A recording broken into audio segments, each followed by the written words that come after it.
امام غزالی کہتے بنی اسرائیل کا ایک بڑا نیک آدمی تھا. جس طرح 5 نمازیں پڑھنے والا سب سے نیک نہیں ہو جاتا، تو باقی سارے ہی گناہ گار نظر آتے ہیں.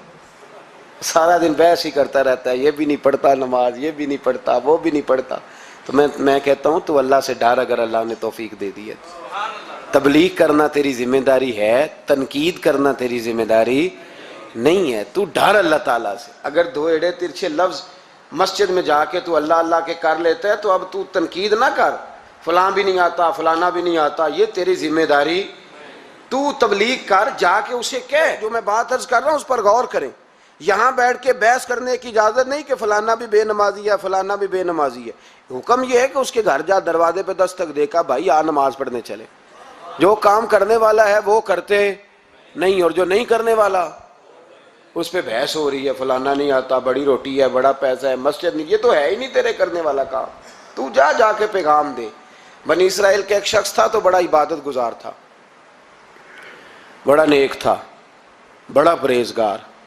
ایک گناہ گار بیچارہ، اس نے دیکھا کہ وہ درویش صاحب، صوفی صاحب، نمازی صاحب، حاجی صاحب بیٹھے ہوئے.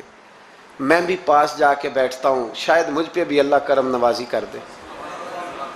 میں بھی پاس جا کے، اللہ اکبر، میں کہتا ہوں کیا بات ہے اس گناہ گار کی جو اپنے آپ کو گناہ گار تو مانتا ہے نا، کیا بات ہے اس کی.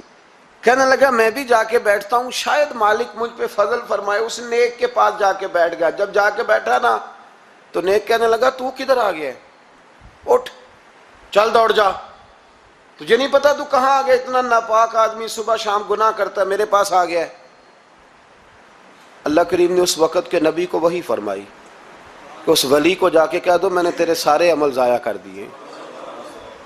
تو اپنے آپ کو اتنا اعلیٰ جانتا ہے. کل من علیہا فان. اگر تجھے تھوڑی سی نماز کی توفیق دے دی تو سب کو گناہ گار سمجھنے لگا.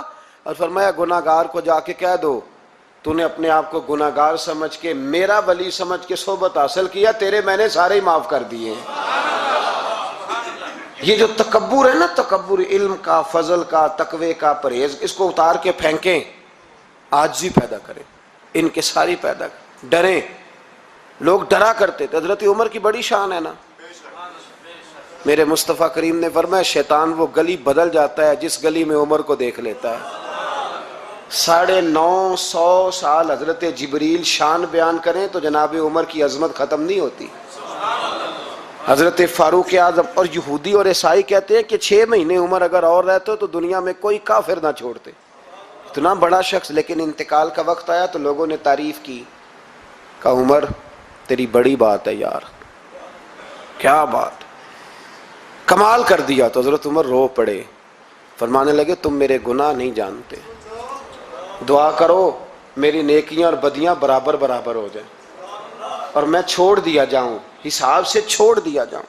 مجھے کسی اعلیٰ درجے کی خواہش نہیں کہ میں کسی اعلیٰ مقام پہ رکھا جاؤں گا، بس دعا کرو برابر برابر معافی مل جائے. یہ ان لوگوں کا احساس تھا جن کے تقوی کی گواہی خود رسول پاک نے عطا فرمائی ہے.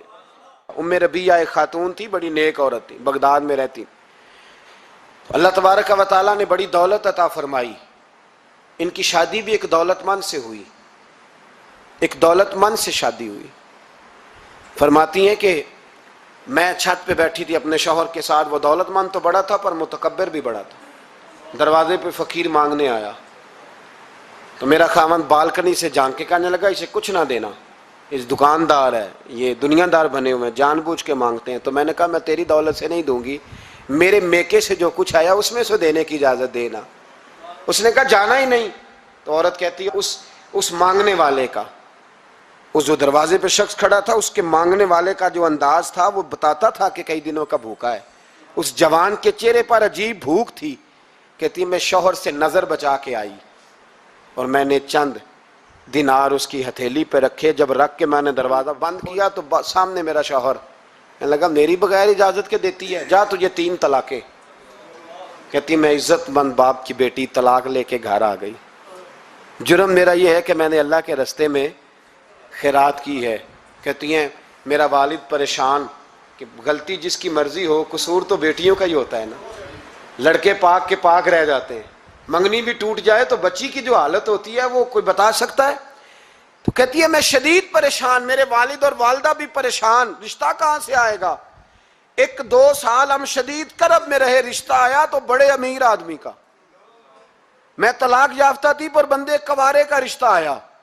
کہتے ہیں جب وہ رشتہ ہو گیا، میں پہلے دن اپنے خاوند کے پاس گئی تو مجھے کہنے لگا مجھے جانتی ہو میں کون ہوں؟ میں نے کہا نہیں۔ کہنے لگا میں وہی ہوں جو تیرے دروازے پہ خیرات لینے آیا تھا، تجھے میری وجہ سے طلاق ہوئی تو میں اسی رات جا کے مصلے پہ رویا کہ مولا میری وجہ سے بیچاری کا گھر اجڑ گیا۔ پھر میں نے 18 گھنٹے محنت کی تو میں نے تجھے عزت دینے کے لیے، کہنے لگا اب تجھے بیوی بنا کے نہیں مہرانی بنا کے رکھوں گا، میں تیری نوکری کروں گا، تو میری محسنہ ہے۔ کہتی ہیں 1 سال گزرا، مجھے اللہ نے بیٹا بھی دیا، میں چھت پہ اپنے شوہر کے ساتھ بیٹھی تھی، دروازے پہ مانگنے والا آیا تو میرا شوہر سارے کام خود کرتا تھا، آج جب مانگنے والا آیا تو کہنے لگا جب کوئی مانگنے آیا تو تو نے دینے جانا ہے۔ کہتی ہے میں دروازے پہ مانگنے والے کو دینے گئی تو میری چیخ نکل گئی، میں دھڑام سے گری، میرا شوہر دوڑا آیا، کیا ہوا؟ کہنے لگی پتہ ہے مانگنے کون آیا؟ یہ وہی ہے جو میرا پرانا شوہر تھا۔ بے پرواہی ویک سجن دی جتھے کسے دی پیش نہ جاوے، انہیں تاجاں والے در در رولے، تاجاں والے تخت و تاج والے تاجاں والے در در رولے تے منگتیاں تخت بٹھاوے، اوے سجنا کسے نو کارا مل دائی، کوئی کعبےوں خالی آوے۔ کہتی ہیں ام ربیہ کہ وہ شخص میرے دروازے پہ، میں رونے لگی۔ دولت کا تکبر کرتے ہیں لوگ، غریب دروازے پہ کھڑا ہے تو کہتے ہیں تم کماتے نہیں مجھ سے بھیک مانگنے آ جاتے ہو۔ دولت کا تکبر، خبردار اس تکبر میں مبتلا نہ ہونا۔